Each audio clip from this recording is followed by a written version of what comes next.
mu ijambo ry'ihumure ku bahuriye mu ihuriro ry'amahoteli ubwo bari mu gikorwa cyo kwibuka ku nshuro ya 29 Jenoside yakorewe Abatutsi mu Rwanda, bavuze ko ari ibihe biba bikomeye abantu baba bagomba kuzirikana ko ibyabaye bitakongera kubaho. Mu buhamya bwatanzwe nawe Larisi Bizumuremyi uzwi ku izina rya Zozo, wari umukozi wa Mirikorine mu gihe cya Jenoside ari naho Rusesabagina yarari ubwo indege yari itwaye wari Perezida Juvenal Habyarimana yaraswaga, yavuze ko nyuma y'iminsi 5 gusa abanyamahanga bayoboraga iyi hoteli bari bamaze kugenda, abari bahahungiye bakaba barasabwe kwishyura, abatari bafite ubwishyu bagatanga ingwate, kandi icyo gihe Rusesabagina akaba ari wari wasigaranye ubuyobozi. Ntabwo byari byoroshye, bafite stock ntoya y'ibiribwa, urumva uzi ko burya abantu hafi buri munsi, buri gitondo buri n'umugoroba hari rero, ariko bafite ibiribwa bihagije urebye.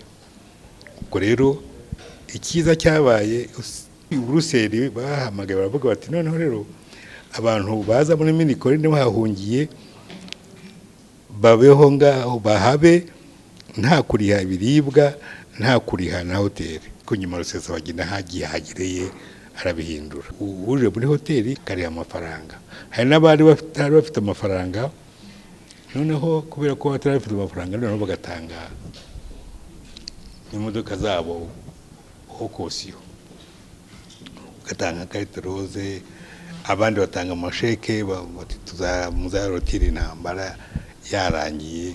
Uhagarariye ihuriro ry'amahoteli Flora Nyirabatsinda yavuze ko mu mahoteli harimo abarokotse Jenoside muri iki gihe bakenewe gufatwa mu mugongo, anasaba leta ko aba bakozi bakegerwa bagakorerwa amahugurwa kugira ngo Jenoside ntizongere kubaho ukundi. Harimo ingeri nyinshi mu mahoteli, harimo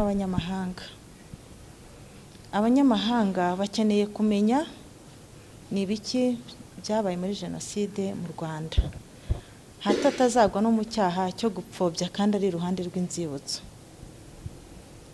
Icyiciro cya kabiri ni icy'abarokotse, turi abakozi b'amahoteli.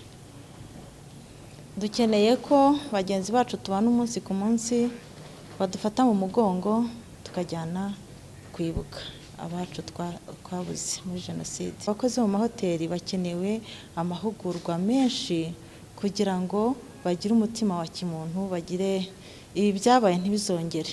Uru rwego rw'amahoteli ni ubwa mbere rwibutse, rukaba rubimburiye andi masendika 16 ahuriye muri Sestral. Dativa Mukaruzima, umuyobozi uhagarariye abagore muri Sestral, yavuze ko icyo gihe yakoraga mu bitaro bya CHK, maze avuga ko urwego rukoze igikorwa cy'ubumuntu. Avuga ko mu nshingano bafite harimo gutoza abagore n'abakobwa kuko ari bo bafite uruhare rukomeye mu muryango nyarwanda. Mpamvu mbitindaho nuko umugore ni umutima w'urugo, kandi icyo umugore ashatse umugabo nawe aragishaka, n'Imana ikagishaka.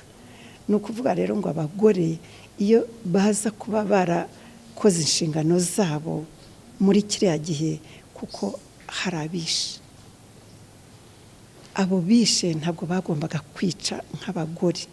Iyo baza kubikora ntabwo Jenoside iba yarabaye.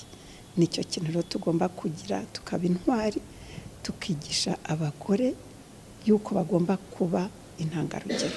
Abagize ihuriro ry'amahoteli mu Rwanda ni ku nshuro ya mbere bakoze iki gikorwa cyo kwibuka, ari nayo mpamvu bahisemo kwibukira ku rwibutso rwa Kigali ku Gisozi rushyinguyemo abasaga 259 kugira ngo barusheho gusobanukirwa amateka ya Jenoside. Emilienne Kayitesi, Isango Star, i Kigali.